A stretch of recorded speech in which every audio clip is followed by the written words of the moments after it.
নেয়ামত বা অনুগ্রহের একনিষ্ঠে যেটা হয়, হ্যাঁ, কোন অনুগ্রহ পেলেন তার বিনিময়ে যদি আপনি কারো কৃতজ্ঞতা প্রকাশ করেন, সেটাকে শুকর বলা হয়। আল্লাহর শুকরিয়া আদায় করার যেমন হুকুম আছে, তেমন হামদেরও হুকুম আছে। হামদ শুকরিয়ার চাইতে অনেক বেশি ব্যাপক, অনেক বেশি ব্যাপক। কেমন করে? আল্লাহর প্রশংসা করি, আল্লাহর শুকরিয়া আদায় করি।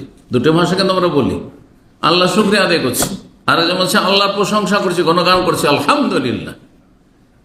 দেখেন, খেয়ে দিয়ে বা যেই যে জায়গাগুলোতে আল্লাহর শুকরিয়া আদায়ের জন্য শেখানো হয়েছে, সেখানে আশুকুরুলিল্লাহ বলা হয়নি। কি শেখানো হয়েছে? আলহামদুলিল্লাহ। খেয়ে দিয়ে আলহামদুলিল্লাহ, সুস্থ হয়েছেন আলহামদুলিল্লাহ, তাই না? আলহামদুলিল্লাহ। বালা মুসিবত থেকে বেঁচে গেলেন আলহামদুলিল্লাহ। কেন?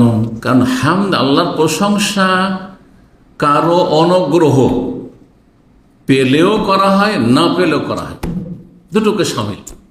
তো আল্লাহ রাব্বুল আলামিন যদি কোনো কিছু আপনাকে আমাকে দেন, সব কিছু যা দিয়েছেন সবই আল্লাহর, অন্য কেউ দেয়নি। কিন্তু কখনো কখনো কিছু ঘাটতি দেখছেন, অসুস্থ আছেন, আল্লাহ তোমার শুকরিয়া আদায় করছি যে আমি অসুস্থ, বলা যাবে না, না, এটা এখানে প্রযোজ্য নয়। কিন্তু আল্লাহ তোমার প্রশংসা করছি, আলহামদুলিল্লাহ আলা কুল্লি হাল। দুর্ঘটনার শিকার, অ্যাক্সিডেন্ট হয়ে গেলেন, বলবেন আল্লাহর শুকরিয়া, আল্লাহ শুকরিয়া, বেঁচে গেলাম সেজন্য বলতে পারেন, যা আছে এখনো, কিছু গেল, কিছু আছে, গাড়ি গেল, একটু ক্ষত বিক্ষত হইলাম, কিন্তু আছি, সেজন্য শুকরিয়া আদায় করবেন। কিন্তু ক্ষতির উপরে শুকরিয়া নাই, কিন্তু ক্ষয়ক্ষতি যে হয়ে গেল তাতে কি বলবেন? আলহামদুলিল্লাহ। এই জন্য সর্ব অবস্থায় আলহামদুলিল্লাহ আলা কুল্লি হাল, সর্ব অবস্থায় আল্লাহর প্রশংসা, আল্লাহর গুণগান। তাহলে হামদ শুকরিয়ার চাইতে অত্যন্ত ব্যাপক এই দিক থেকে। তো আল্লাহ রাব্বুল আলামিন সূরা জুমারে বর্ণনা করেছেন, আলহামদুলিল্লাহ সাদাকানা ওয়াদা, জান্নাতের আল্লাহ, সেই আল্লাহর যাবতীয় প্রশংসা যিনি তার প্রতিশ্রুতি ওয়াদাকে সত্য করে দেখিয়েছেন, যে মুমিনদেরকে জান্নাত দেব, কাফেরকে জাহান্নামে দেব। আলহামদুলিল্লাহ, এটা চোখের সামনে দেখতে পেলাম। কাফের পাপিষ্ঠরা চোখের সামনে জাহান্নামে গেল, আলহামদুলিল্লাহ জান্নাত পেয়ে গেছে। ওয়াওরাসানাল আরদা, আর জান্নাতের ভূমির আমাদেরকে ওয়ারিস, উত্তরাধিকারী বানিয়েছেন। না এমন বিশাল রাজত্ব, বিশাল ভূমি, না তাবাউওয়া মিনহা হাইসু নাশা, যেখানে ইচ্ছা সেখানে ঘুরে বেড়াবো।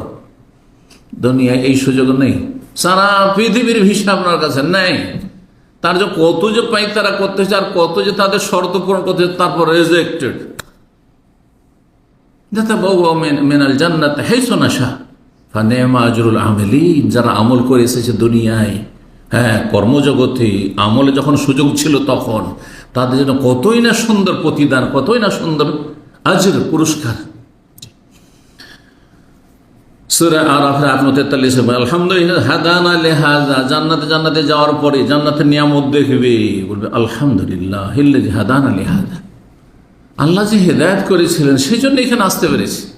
ওয়া মা কুন্না লিনাহতাদিয়া, এই জান্নাতের রাস্তা পেতাম না, লাউলা আন হাদানা আল্লাহ, যদি আল্লাহ আমাকে জান্নাতের রাস্তা না দেখাইতেন।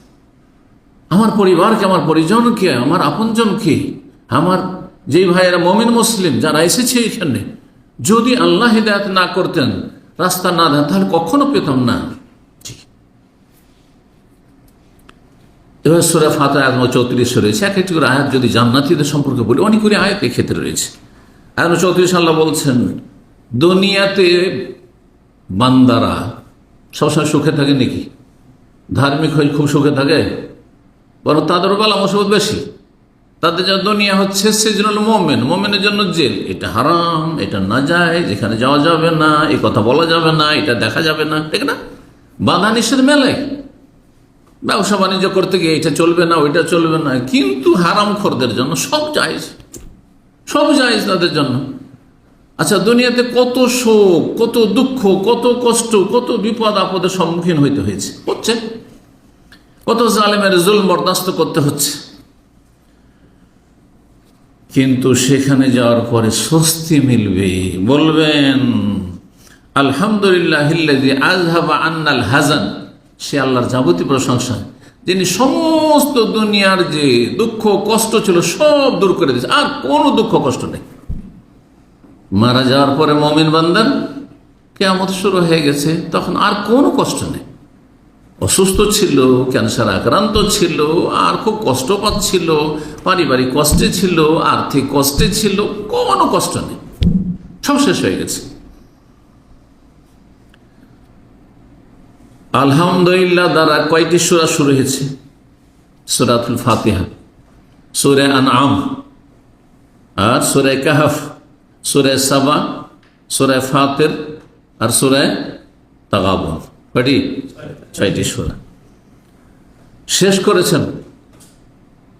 5টি সূরা। সূরাতুল ইসরা, সূরাতুল ইসরা শেষখানে রয়েছে, শেষ আয়াত। হ্যাঁ,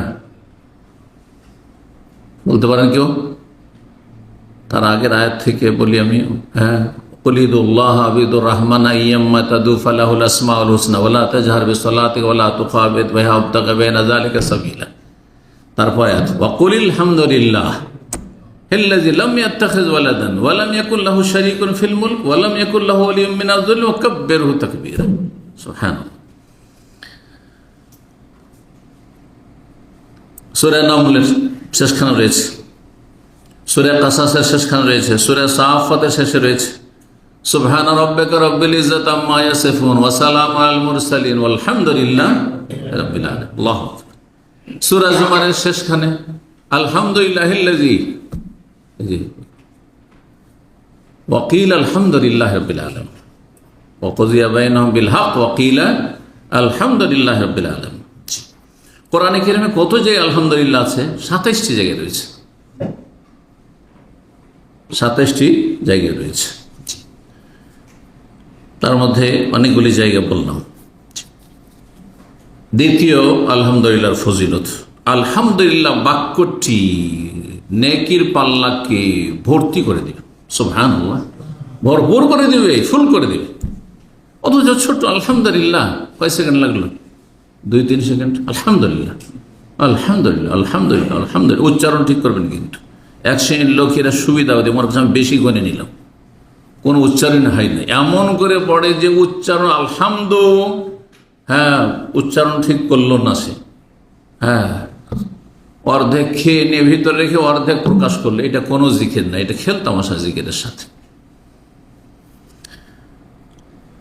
এই মর্মে হাদিস আবু মালিক আশআরী রাদিয়াল্লাহু তাআলা আনহু বর্ণিত, রাসূলুল্লাহ সাল্লাল্লাহু আলাইহি ওয়াসাল্লাম বলেন আত-তাহুরু শাতরুল ঈমান, পবিত্রতা, উযু, গোসল, তায়াম্মুম, যখন যে অবস্থা, এটি হচ্ছে ঈমানের অর্ধেক। কারণ ঈমান ঠিকানার জন্য সালাত, নামাজ শর্ত, নামাজ নাই ঈমান নেই। আর নামাজ হবে, নামাজ নির্ভরশীল কিসের ওপর? তাহারাত, উযুর ওপর। সুতরাং উযু হচ্ছে ঈমানের অর্ধেক। আলহামদুলিল্লাহ তামলাউল মিজান, আর আলহামদুলিল্লাহ নেকির পাল্লাকে ভারী করে দেবে, ভরপুর করে দেবে। ভারী করে দেবে না, ঝুঁকিয়ে দেবে নয়, ভরপুর করে দেবে, পূর্ণ, কোনো খালি থাকবে না। আর কি চাই? আল্লাহু আকবার। যেমন তেমন কথা না। ও সুবহানাল্লাহ আলহামদুলিল্লাহ, আর সুবহানাল্লাহর সাথে আলহামদুলিল্লাহ বললেন তামলাআনি আও তামলাউ মা বাইনাস সামাওয়াতি ওয়াল আরদ, আসমান জমিন সবকিছু ভরপুর করে দেবে নেকিতে। আল্লাহু আকবার। ওয়াসসালাতু নূর, নামাজ হচ্ছে মানুষের জ্যোতি, যেই জ্যোতির সাথে থাকলে হাসর মাঠে কোনো অন্ধকার সামনে দেখবে না, যার ফলে সহজে জান্নাত চলে যাবে। আর যারা বেনামাজি তারা অন্ধকারে নিমজ্জিত থাকবে, দিশাহারা থাকবে, সুতরাং যেতে পারবেন না, জাহান্নামে নিক্ষিপ্ত হবে ওই অন্ধকারে। ওয়াসাদাকাতু বুরহান, যে যাকাত দিয়েছে, যাকাত সাদাকা, যাকাতকে সাদাকাও বলা হয়, নফল দানকে সাদাকা বলা হয়। যদি আমরা বাংলা ভাষা, উর্দু ভাষায় যাকাত মানে ফরজ, আর সাদকা মানে নফল দান, খায়রাত না। কোরআনে বেশ কিছু আয়াতে যাকাতকে কি বলা হয়েছে? হ্যাঁ, যেখানে যাকাতের ভাগ বন্টন, আয়াত নম্বর 60 সূরা বারাত, সূরা তওবা, ইন্নামা সাদাকাতু লিল ফুকারা, সূরা তওবার আরেকটি আয়াত, খুয মিন আমওয়ালিহিম সাদাকা, হে নবী তাদের ধন সম্পদ থেকে যাকাত নাও। জি, সাদাকা, যাকাত হচ্ছে মানুষের জন্য অকাট্য দলিল, প্রমাণ যে আমি মুসলিম ছিলাম। না হলে আমাকে জিজ্ঞাসা করবে, কোনো ব্যক্তি পৃথিবীতে নেই কোনো মুসলিম যাকে কোনো সরকার হিসাবে নেবে যে তোর যাকাত কেন দিছি, কিন্তু ইনকাম ট্যাক্স কেন দেওনি, এই ভ্যাট কেন দেওনি, তো এইটা কেন তোমার বাকি, সেইটা কেন, এই তোমার পেনাল্টি কেন বাকি, ফাইন কেন বাকি, এগুলো ঠিক আছে, তাই না? তোমার টাকা পয়সার ইনকাম সোর্স কি, তদন্ত, দুদক দিয়ে তো তদন্ত, তোমার এই প্রপার্টি কোত্থেকে আসলো। কিন্তু জাকাত দিচ্ছেন না দিচ্ছেন একমাত্র আল্লাহ, আল্লাহ ছাড়া কারো ভয় নেই দুনিয়াতে, তারপরও দিচ্ছেন। তার মানে আপনার কাছে অকাট্য দলিল প্রমাণ আছে, আপনার অন্তরে ঈমান ইসলাম আছে, পরকাল নিয়ে চিন্তা আছে, আল্লাহর সামনে হাজিরে দিতে হবে, সেখানে পাশ করতে হবে, চিন্তা আছে।